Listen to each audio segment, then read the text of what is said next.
at biyaya. Patuloy po kaming nananalangin para sa aming bayan. Patuloy niyo kaming gabayan para sa isang magandang bukas. Patuloy niyo kaming dalhin sa isang maayos na kinabukasan. Patuloy niyong gawing ligtas ang aming bayan sa mga sakuna, sa mga pangyayaring hindi maganda para sa pamilyang Pilipino. Patuloy niyo rin pong gabayan ang mga namumuno sa aming bansa. Bigyan niyo sila ng malinaw na pag-iisip, isang malinaw na puso, para dalhin ang Pilipinas sa isang maayos na kalagayan. Ilayo niyo po sila sa tukso ng salapi, tukso ng pananamantala at tukso ng paggamit ng mali sa kanilang posisyon. Ilayo niyo po sila sa mga maling tao na walang pagmamahal sa bayan at walang nasa isip kundi ang kanilang mga sarili. Ilagay niyo po ang mga namumuno sa tamang landas palagi, Panginoon. Patuloy niyo po silang gamitin para sa isang tamang paglilingkod sa araw na ito at sa mga araw na parating. Ito po ang aming samot dalangin. Sa pangalan ni Jesus. Amen. Latest, pinakabago at tama. DWIZ News Catch Up. News Catch Up. Magandang hapon Pilipinas, narito na ang tamang balita sa oras na ito. Paliparan at border surveillance at screening sa mga paliparan at pantalan tuloy-tuloy kahit wala pang banta ng virus. Ayon yan sa pamahalaan. Ang detalye mula kay Patrol 38, Jen Patrolya. Tiniyak ng Department of Health Bureau of Quarantine na tuloy-tuloy at regular ang isinasagawang border surveillance at screening protocol sa lahat ng paliparan at pantalan sa bansa, may banta man ng virus o wala. Ito'y kaugnay ng mga naiulat na kaso ng Nipah virus sa India, kung saan nilinaw ng BOQ na matagal nang ipinatutupad ang mahigpit na pagbabantay sa mga pumapasok na biyahero mula sa ibang bansa. Ayon sa BOQ, may nakatalagang substation ng ahensya sa lahat ng pantalan at paliparan na may infrared thermal scanner na nakapwesto sa arrival concourse upang agad na matukoy ang mga pasaherong may mataas na temperatura. Dalawang BOQ nurses ang naka-assign sa bawat thermal scanner upang mag-monitor ng temperatura ng mga dumarating na pasahero. Otomatikong tutunog ang scanner kapag lumagpas sa 37.5 degrees Celsius ang temperatura ng isang individual. Bukod dito, may mga spotters ding nakaantabay upang manong-manong obserbahan ang mga commuter kung may nakikitang sugat, rashes o iba pang sintomas ng karamdaman. Ang mga pasahero makikitahan ng sintomas ay agad isa sa ilalim sa primary screening, interview at physical examination alinsunod sa itinakdang health and safety protocols. Kung kinakailangan ng karagdagang pagsusuri, ire-refer ang pasahero sa mga DOH designated hospitals gaya ng Research Institute for Tropical Management o Medicine. Ipinatupad din ng BOQ ang Health Declaration Checklist sa pamagitan ng e-travel app na kailangan kumpletuhin sa lahat ng mga pumapasok sa bansa. Sa pamagitan nito, natutukoy kung ang pasahero ay nagmula sa mga flag countries at kung kinakailangan ng karagdagang pagsusuri. Ako si Patrol 38, Jen Patrolya, nag-uulat sa himpilang may todong lakas. DWIZ nagbabalita ng tama, naglilingkod ng tama. DWIZ News Catch Up. News Catch Up. At yan ang tamang balita sa mga oras na ito. Mag-follow at subscribe sa lahat ng DWIZ News digital accounts. Facebook, Instagram, YouTube, TikTok, X, DWIZ News app at DWIZ News website. Ako po si Anjo Rinyo, nagbabalita ng tama, naglilingkod ng tama. Oras-oras nagbabalita ng tama, naglilingkod ng tama. DWIZ News Catch Up. News Catch Up. Ang balitang ito ay inihatid sa inyo ng Bingo Plus. Bingo sa saya, plus sa panalo. Gaming is for 21 years old and above only. Game responsibly, keep it fun. Oras sa buong kapuluan, 5 minuto makalipas ang 3:00 ng hapon. That time check was brought to you by Arena Plus. Sama-sama sa arena. Arena Plus. Ang lahat ng opinyon at pananaw ng susunod na programa ay galing sa mga host, anchors at panauhin lamang at hindi pananaw ng mga producers at tampamunuan ng DWIZ News, Aliw Channel 23 at Aliw Broadcasting Corporation.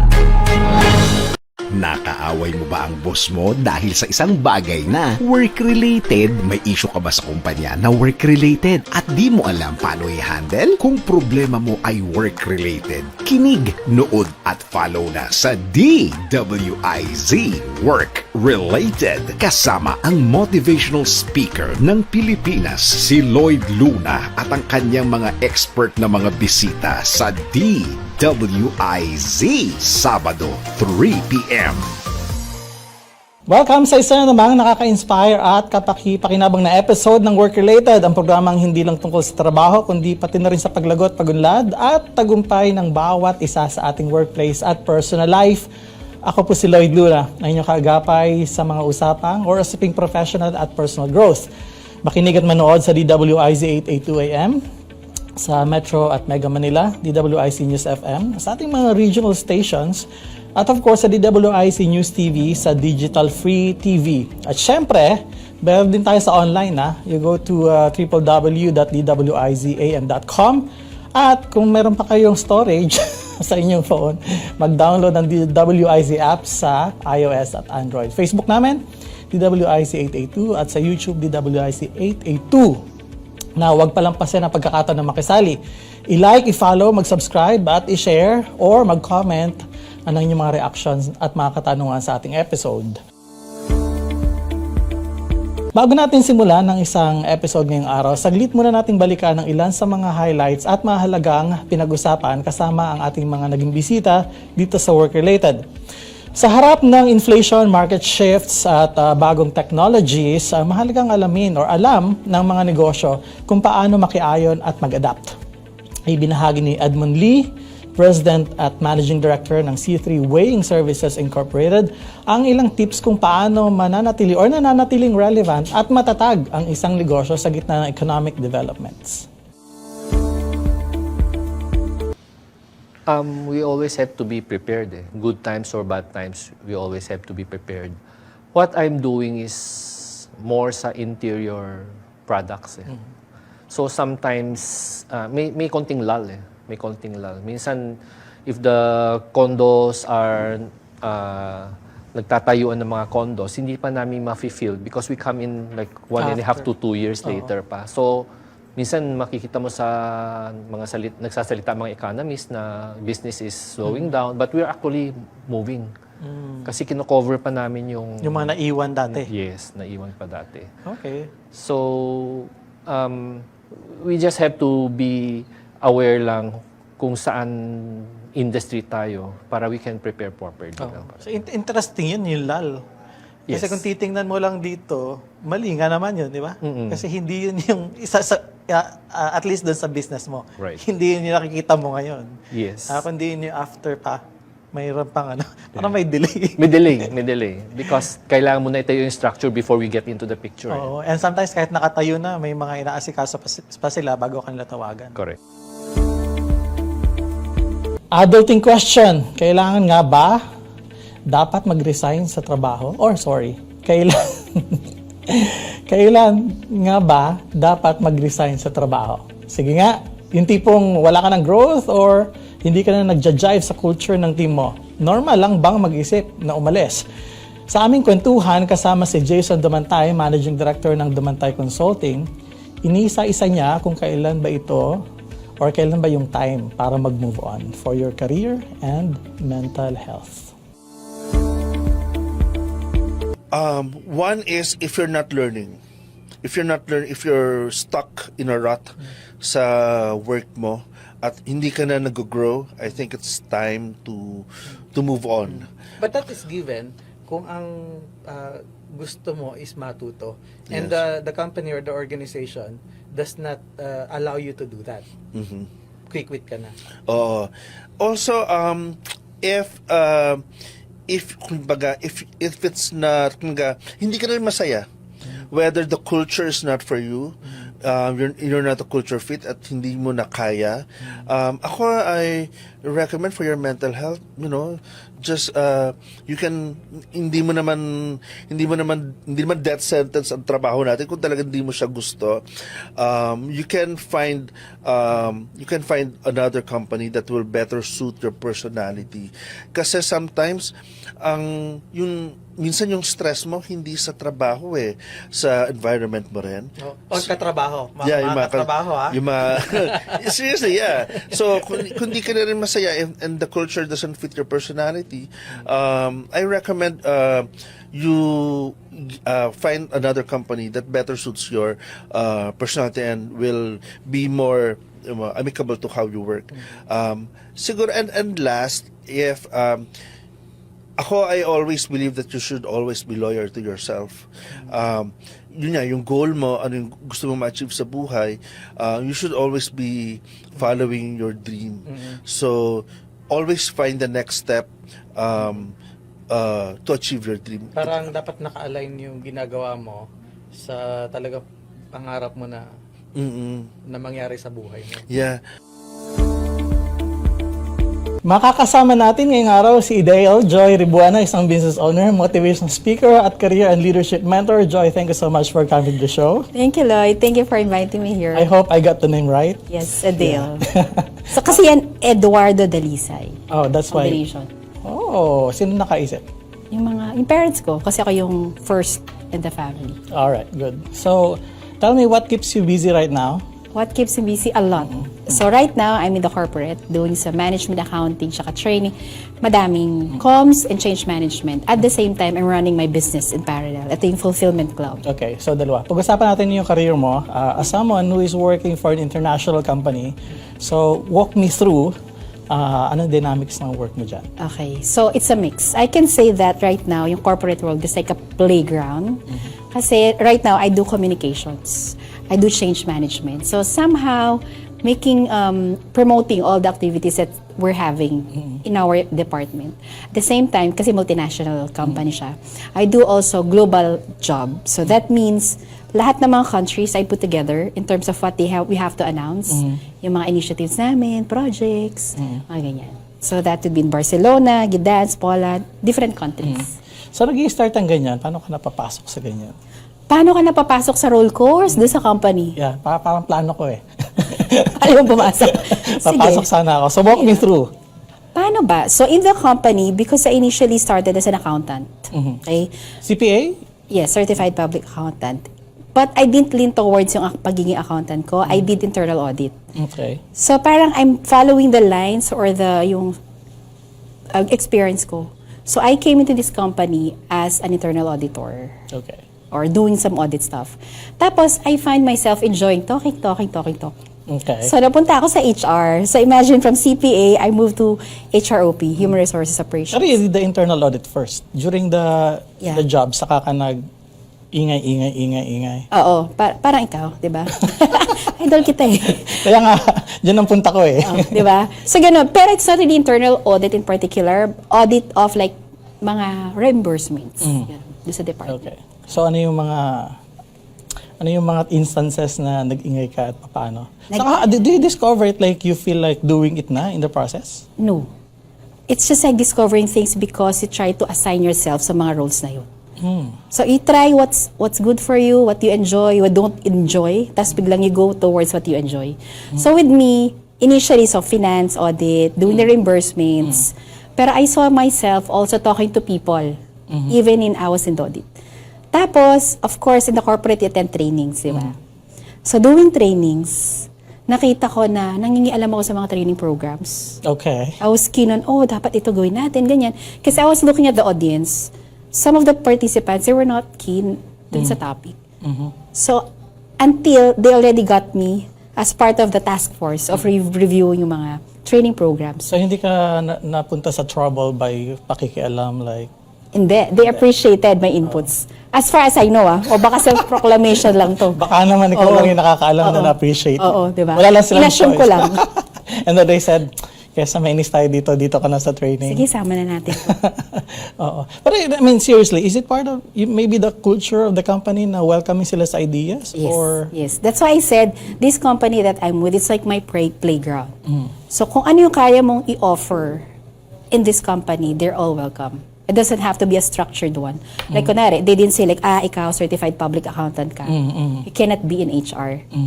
But I found that skill or that potential in HR. So they accepted me as part of the training and learning leader sa HROP. During the process, did someone guide you or sariling discovery to like... Sariling discovery. Kasi mahilig talaga ako mga alam. In other words, pakialamera. In a good sense naman. Because I want to give value. Yeah. Ano yung ganun? I hope it's in a good Tas parang, sense. they had no choice. Welcome. Yan. Is it because, I don't know if you can compare or you may have heard na baka hindi ito pwede sa isang Filipino company, like domestic company? Baka hindi pwede. Like yung welcoming sila dun sa idea that you want to contribute? Parang sa kanila, epal ka or pumapapel ka or something? Siguro it depends on how I approach things. How do you approach things? I would say that, look, I found this something na I can help in improving things. And then also asking their inputs. Kasi for me, pag pabibo ka is parang ikaw lang yung salita ng salita, di ba? But if you collaborate, like i-ask mo rin yung mga inputs of the other people, working as a team, so they see their value as well in that arena.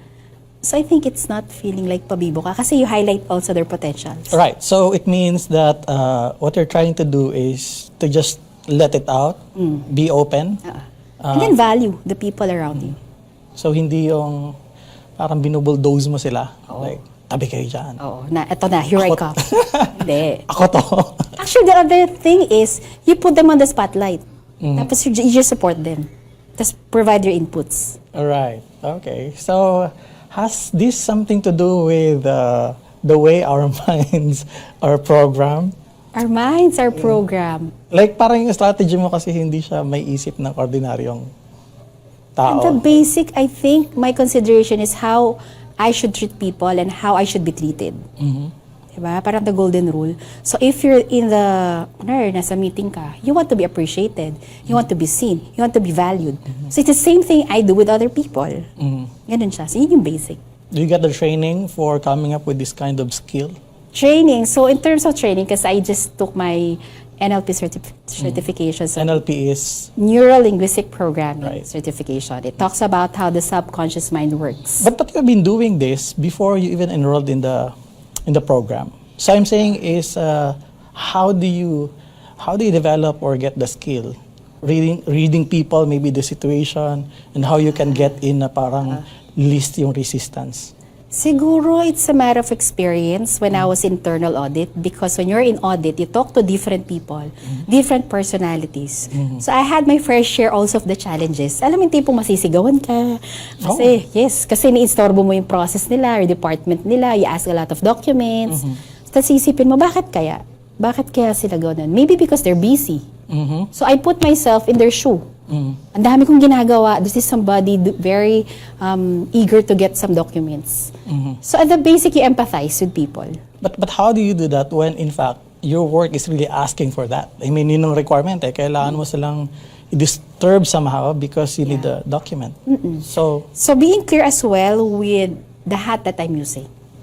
So for example, yung hat ko is as internal audit. And as internal auditor, ang hat ko is for process improvements. So saving those people on terms of like they'll be able to encounter mga risks. So it's always coming from the good intention. I'm not here only to disturb you. I'm here to help you manage your risks. do you tell them that or Yes. you just go Yes, through? you have to tell them because you cannot assume. Because baka doon nanggagaling yung friction, no? When there's no explanation, just you go there and then, I need this and that for this. Communications is very important. And that particular word, communication, do you learn it by experience as well or you have to take some courses para... I think you're both, by experience and by course. The course would help. Kasi it made me realize that, say for example, this one. So I attended this certification and in one of the session I was asked, what is your favorite season? Season. Kaya season, Sa yeah. buhay or season. sa taon? You see, right now you're already asking me, what's the definition of season? Yes, because I'm the host. Right? So I the have to know. thing is, even it's one word, season, it has different definition. So during that session, we were in different nationalities. So Australian, American, and with them, they thought, initially, season would be winter, spring, summer, fall. Right. Me as a Filipino, alam mo naisip ko? Christmas. Yes! I said Christmas season. My favorite season is Christmas season. So they were all surprised. But then I said, walang kasing season sa Philippines like what you have. Right. See? So when you communicate, you have to make sure what I meant about season. So who is right and who is wrong in that particular Both of situation? us. Because I explained to them that season in the Philippines is about dry season, wet season, Christmas season, summer. And then they understood where I was coming from. So it's a matter of like changing perspectives. But that happens after the fact. Kumbaga natanong na nila at mali na yung sagot mo. I mean, kung sa measure nila, mali na yung sagot mo, but then again, explain mo. Yeah. So paano sa work yun? How would you know na hindi ka under-define? That's why you always have to explain after. Or you have to make sure that, kunwari sa work, sa meeting, you have to make sure that are we on the same page? So just like to summarize, this is what we have discussed. And then say, okay, are we on the same page? Do you have any question? Okay, talk to me about being Filipinos. Being a Filipino, nandun ba tayo sa sa black and white or nandun tayo sa Gray. Sa gray? Most of the time, nasa gray. Which makes it difficult. Yes. I mean, working with the other nationalities, just black and white. But if there's gray, it happens. Pero we'll agree na, let's move it to the black and white. Okay, so nag-i-start sa gray. Most of the time. It depends on the situation again. Okay.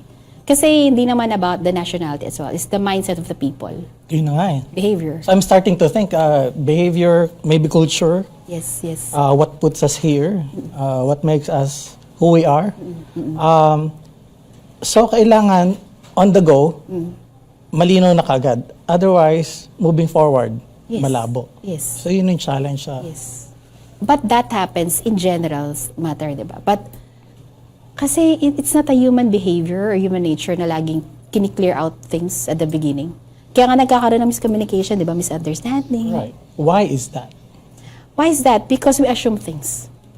Or we're just lazy to know? Not really. Or Maybe some- afraid to know or don't want to know? Possible. Afraid to be judged. So you don't ask. So Yes. sa culture natin Yes. siguro, no? Oo, Pag we don't nagtanong ka, parang ang bobo. Or we think like we're less of a person. if we ask. Sabi mo, hindi tayo matalino. We don't know the things. That's why we don't ask. Yeah. But on the other side, smart people ask for help. Kaya nga mag-ask, di ba? Right. At yun yung culture sa ibang bansa, I suppose? They ask? They ask, yes. But I observe that hindi pa din lahat. So that comes to my conclusion na it's not even about the nationality. It's about the personality of a person. So in this particular juncture, you're still working this a multinational company. Yan pa din sinusolve mo since you started how many years ago? In the corporate. In the corporate. So you have to count now, di ba? Yeah, we are starting this is the mathematics. Okay, so in the corporate, I'm already 20 years. 20 years. I started working at 5 years old. 5 years old. 20 plus 20 plus 5. Okay, divided by, okay. Do the math. No, you know. At I think ito dire-diretso pa din. I mean, ito pa din yung challenge since you started. Or what changed? What changed right now at work, it's more of like people are more vocal. But still they have this, yun nga, yung fear of being judged, fear of failure, which is common naman, di ba? Yung natatakot ka magkamali. Has it something to do with the generation? Kasi 20 years ago. Generation and technology. Kasi right now, there's a lot of information that you can gather. Diba? Social media, Google, internet. So now, people think that we're smarter than before. Are we? Kasi di ba sa panahon mo, encyclopedia ba yung ginagamit? Oh, let's talk about Sa that. panahon ko, Google na. Ano uling generation? No, yeah. So are we not smarter? Smarter, our generation?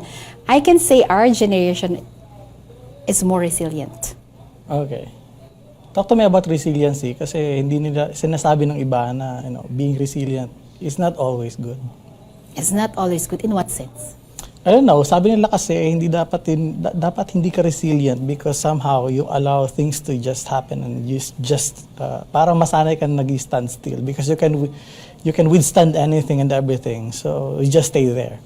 You allow things to happen That's part of resilience. Right. So, tinatanggap mo and absorb mo lang, and then basically that's it. Yung sinasabi lang resiliency. So, hindi daw siya okay. Hindi siya All the time. okay. I think it's... Kasi parang nagiging siyang habit. Yun na lang. Tanggap ka na lang. Tanggap ka na kaya naman eh. Oo. For me kasi resilience is not just like tanggap na tanggap. Resilience mean tinanggap mo at may lesson learned. Right. Hindi lang tanggap na tanggap. Kasi you cannot move forward kung hindi mo na-apply yung natutunan mo. Right. So, dapat resiliency na may... Lessons learned. So that you May become moving best. forward. Yes. You become best version of yourself. Okay. Resilience. But anyway, sabi nila yan. Narinig mo lang. Narinig ko lang. Since tinanong mo ako, so napasagot naman ako. Yeah, good. So we are going to pause for a commercial break. Magbabalik po ang work-related. Huwag po kayo alis. Nakaaway mo ba ang boss mo dahil sa isang bagay na work-related? May issue ka ba sa kumpanya na work-related at di mo alam paano i-handle? Kung problema mo ay work-related, kinig, nood at follow na sa DWIZ Work-Related. Kasama ang motivational speaker ng Pilipinas, si Lloyd Luna, at ang kanyang mga expert na mga bisita sa DWIZ, Sabado, 3 p.m. Bago maniwala sa mga claim-claim na yan, patunayan na yan sa Let's Prove It! Nakakaranas ba kayo ng pagbilis ng tibok ng puso? Yung tipong akala mo may dumadagundong sa iyong dibdib. Delikado nga bang bumilis ang pagtibok ng puso? Tara, let's prove it! Ayon sa healthline.com na maaaring mauwi sa sakit sa puso ang labis na palpitation tulad ng arrhythmia o ang irregular na pagtibok ng puso. Ang palpitation o ang pagbilis ng tibok ng puso ay maraming factors gaya ng stress, exercise, medication, medical condition o pag-inom ng kape. At kapag hindi naagapan ito ay posibleng magdulot ng pagkamatay, cardiac arrest, stroke at heart failure. Kaya't kapag nakakaranas ka ng kakaibang pagtibok ng puso, maaaring magpakonsulta na sa doktor kung saan inirekomenda nila ang basic diagnostic na electrocardiogram o ECG at blood chemistry. Nagkalat ang mga peking balita, mga peking produkto, peking seller, mga panlulokong gusto lang kumita ng pera at minsan buhay ang kapalit sa hangarin ng DWIZ na ibigay ang tamang balita, tamang paglilingkod, hatid sa bayan ang bawal ang peke. DWIZ Fact or Fake. Abangan sa DWIZ News Nationwide, DWIZ News FM, DWIZ News TV at Aliw Channel 23 Nationwide. Ikalat ang tama, bawal ang peke. DWIZ Fact or Fake. Kayang-kaya mo ang kahit na ano kung ikaw mismo ang gagawa nito. Let's learn new things sa DIY Do It Yourself. Karaniwan ng battery ng ating cellphone ang unang nasisira dahil bukod sa overuse nito, hindi tama ang ating pangangalaga. Kaya para maiwasang masira kaagad ang battery ng phone mo, gawin mo lamang ang mga ito.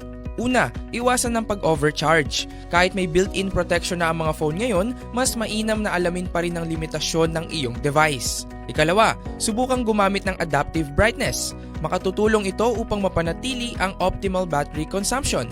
Ikatlo, i-turn off ang background apps. I-close sa mga application na hindi mo ginagamit at i-disable ang background processes na hindi kailangan ng real-time updates. Ikaapat, i-enable ang power saving mode kapag kinakailangan. At ikalima, i-update ang operating system sa newest version. Minsan naglalaman ng mga optimization ng updates na maaaring magpabuti sa buhay ng iyong phone battery. Gets mo ba?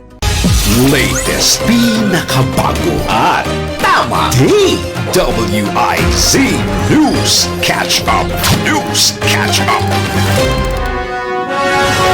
Pilipinas, narito na ang tamang balita sa oras na ito. Mahigit 100,000 senior citizens makakatanggap sa social pension ng DSWD. Detalye na balitang yan mula kay Patrol 38, Jen Patrolya. Prioridad ng Department of Social Welfare and Development ang pinakamatatandang indigent senior citizens sa pagpapatupad ng Social Pension Program for Indigent Senior Citizens o SOCPEN ngayong 2026. Ayon kay DSWD Undersecretary Adonis Sulit, bahagi ng bagong panuntunan ng mga bagong benepisyaryo ay manggagaling sa pinakamatatanda sa waitlist ng mga lokal na pamalaan batay sa Community-Based Monitoring System ng Philippine Statistics Authority. Naglaan ang pamalaan ng 51.8 billion pesos para sa SOCPEN sa ilalim ng 2026 General Appropriations Act na magbibigay daan sa 171,000 na bagong benepisyaryo kasama ng mga kapalit na naunang social pensioners na pumanaw o natukoy na hindi kwalipikado. Ang SOCPEN ay nagbibigay ng 1,000 piso kada buwan sa mga indigent na Pilipinong 60 taong gulang pataas na walang regular na kita, pensyon o suporta mula sa mga pamilya. Ipinatutupad ito sa mamagitan ng DSWD field offices kasama mga LGU upang matanggap ng mga benepisyaryo ang kanilang benepisyo. Matatanda ang umabot sa mahigit 4.1 million indigent senior citizens ang nakatanggap ng kanilang social pension mula sa kagawaran, lampas sa orihinal na target na 4 na milyon. Ako si Patrol 38, Jen Patrolya nag-uulat sa himpi ng may todong lakas. DWIZ nagbabalita ng tama, naglilingkod ng tama. DWIZ News Catch Up. News Catch Up. At yan ang tamang balita sa mga oras na ito. Mag-follow at subscribe sa lahat ng DWIZ News digital accounts. Facebook, Instagram, YouTube, TikTok, X, DWIZ News app at DWIZ News website. Ako po si Anjo Riñon, nagbabalita ng tama, naglilingkod ng tama. Oras-oras nagbabalita ng tama, naglilingkod ng tama. DWIZ News Catch Up. News Catch Up.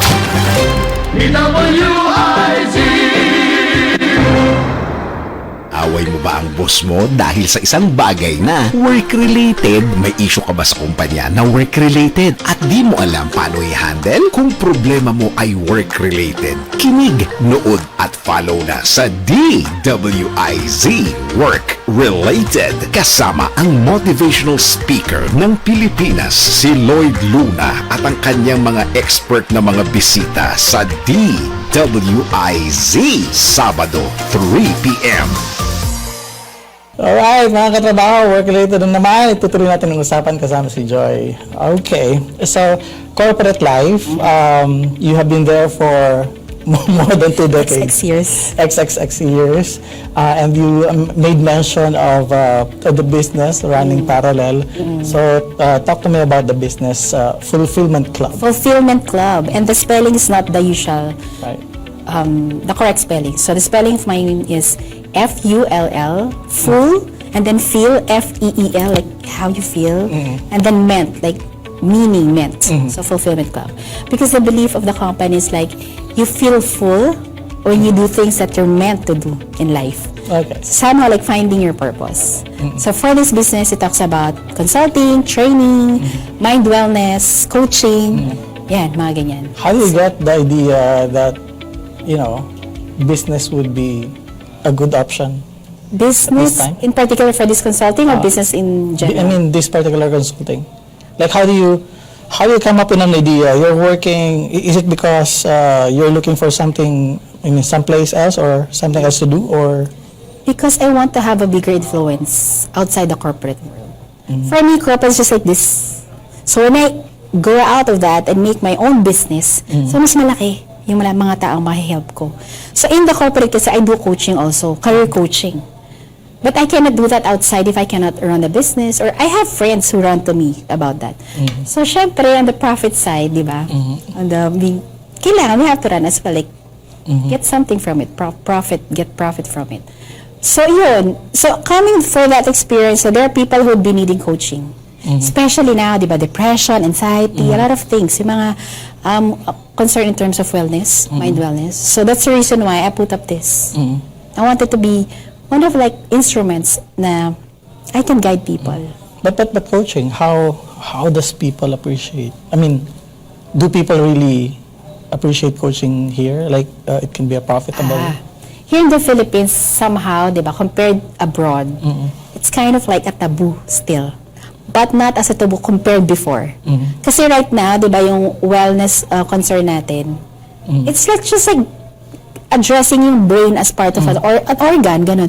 Hindi siya parang, ay, nakakahiya kasi I have concerns in terms of wellness. It's just like a matter of sumakit ang ngipin mo, I went to the dentist, it's the same thing. Right. But Have a concern in the mind, go to a coach. isn't that something like I can get some advice for free, so why will I pay you for coaching me? Parang maging kaibigan na lang kita, tapos, Pwede naman.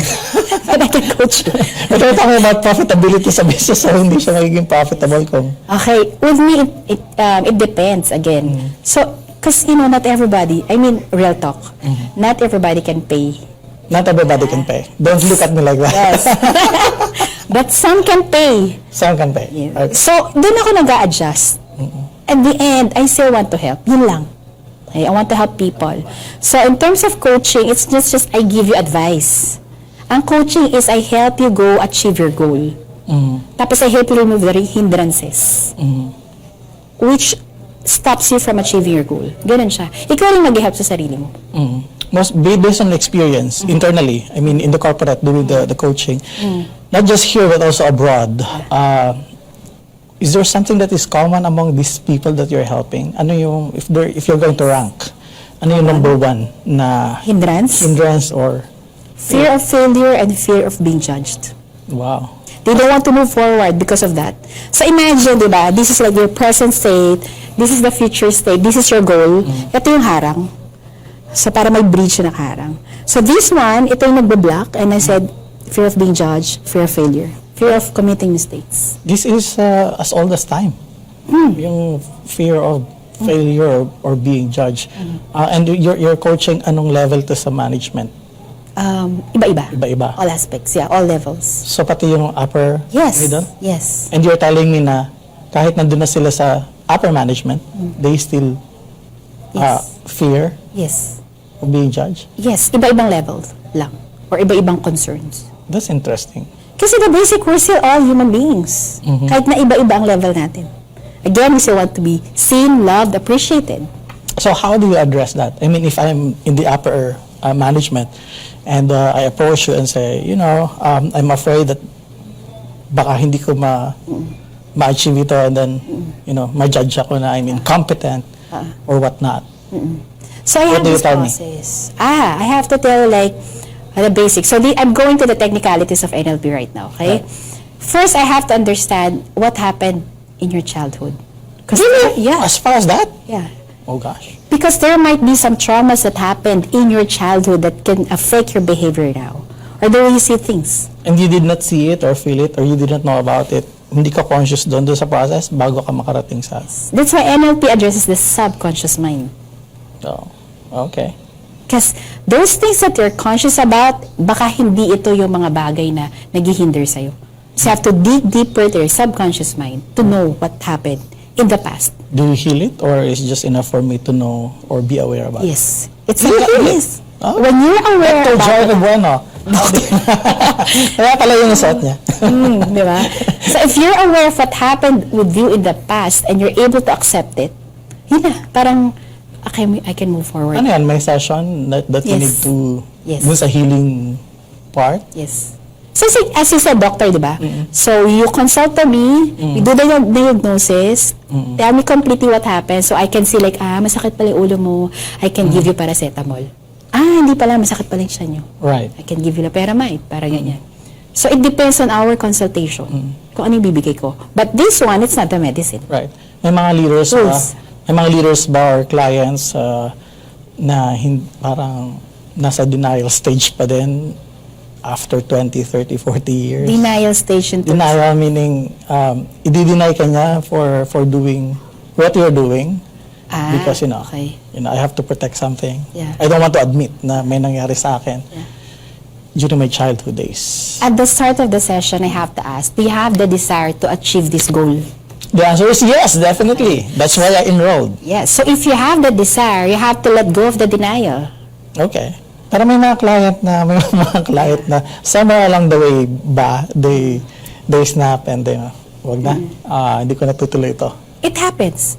Kasi parang patient also, first consultation, I give you this medicine. Tapos hindi siya gumagaling. Then you have to come back and say, this might be a different NLP tool that I can use with you. So it's a process. It's not like overnight, okay na siya. But the thing is, there has to be acceptance and you have to have the desire. If not, then we cannot work together. Alright. So clear ngayon na regardless kung nasa part ka ng organization, talagang meron, bilang tao, meron talaga. Any part or the organization or even outside the organization, kung businessman ka or doktor ka. I had classmates dun sa session, pilot, and they had concerns. Okay. Iba-iba, depending on the profession. So again, it's talking about human nature. It's talking about your career, your status. At wala siyang pinipili. Yes. So everybody can either be a victim or a victor. Yes. Interesting. Pilot, anong concern pa ng pilot? Like, Alam mo, interesting. That pilot was so tired of flying.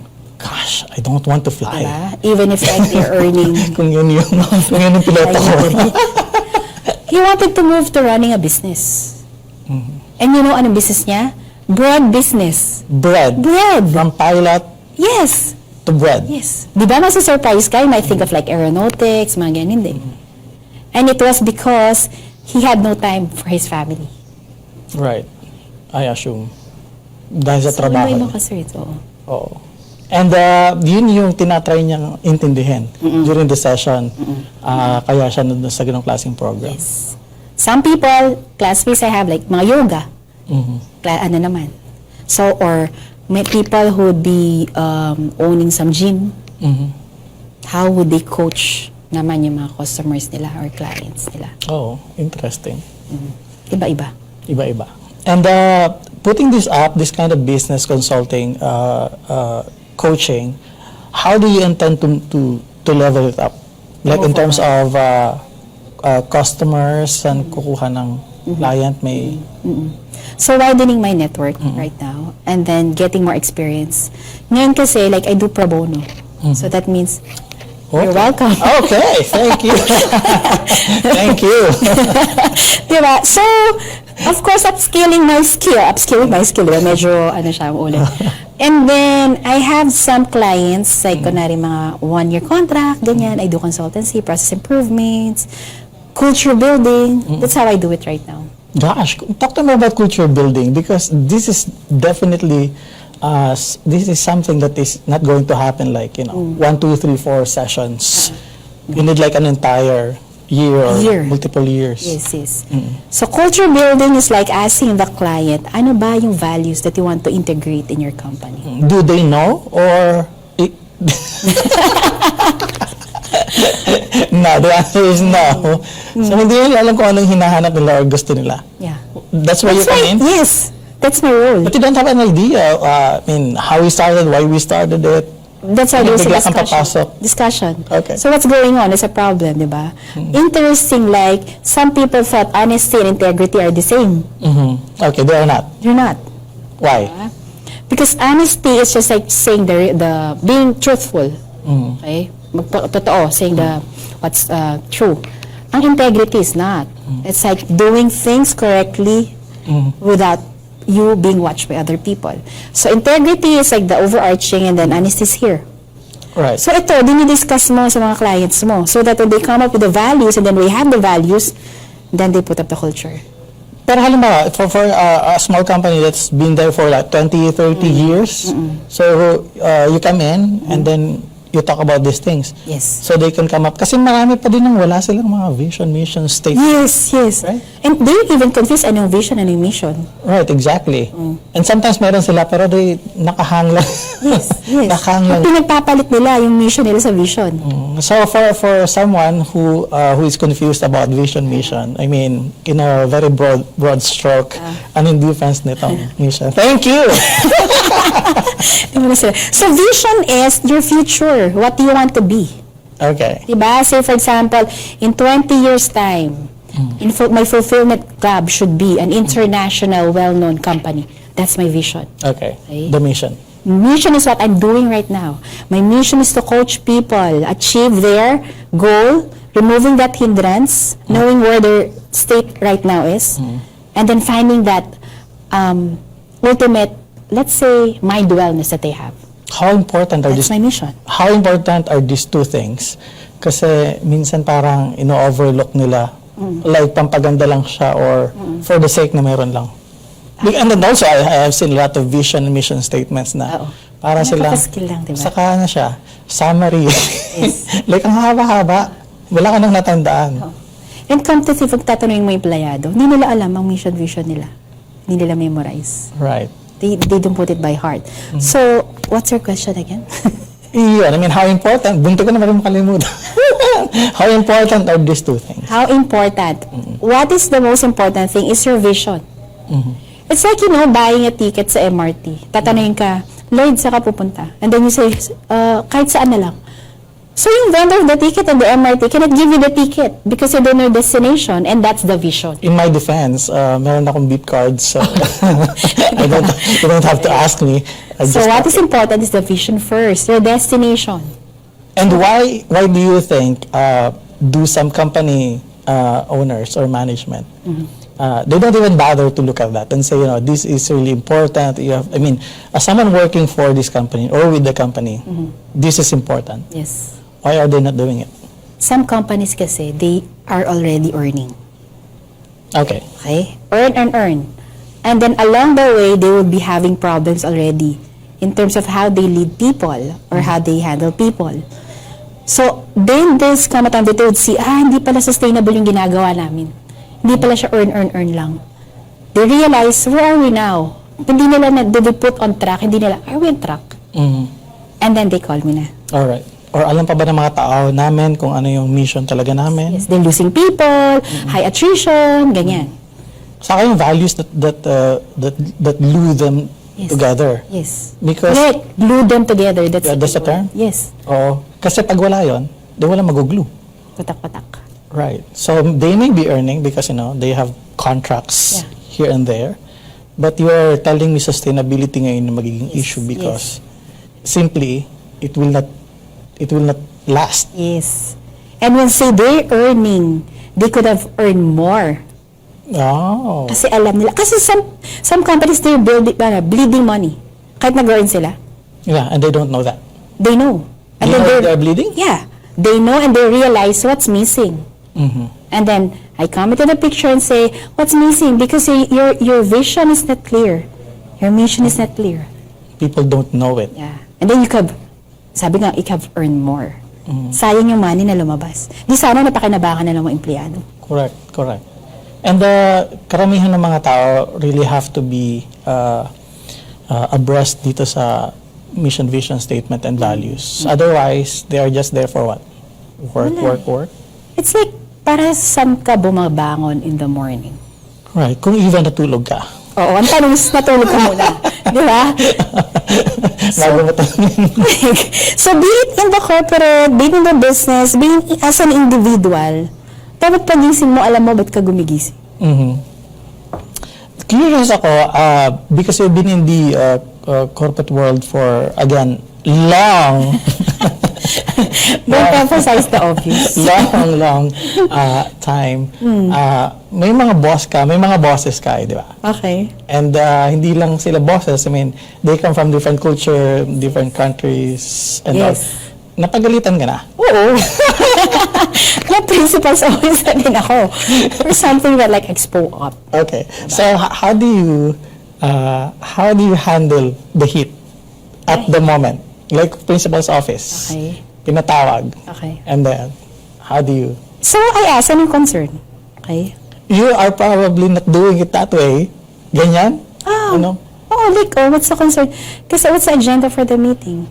So whatever happens, kunwari, heated argument, ganyan, I don't take it personally. Okay? And then I come out from that discussion and say like, this is a character building day. Okay, but that's after, you have experienced a lot of principal's office experience. Pero when you started... Hindi naman a lot. Mabait ako eh. I'm a compliant person. Kasi ito talaga yun, ang gusto kong sabihin. Sige, Hindi, kasi for normal people na hindi pa sila used doon, how do they handle it? Kasi parang nauunaan sila nakabahan ng takot, etc. And that's normal. It's normal. Oo. Kasi if you're not nervous before that, magtaka ka.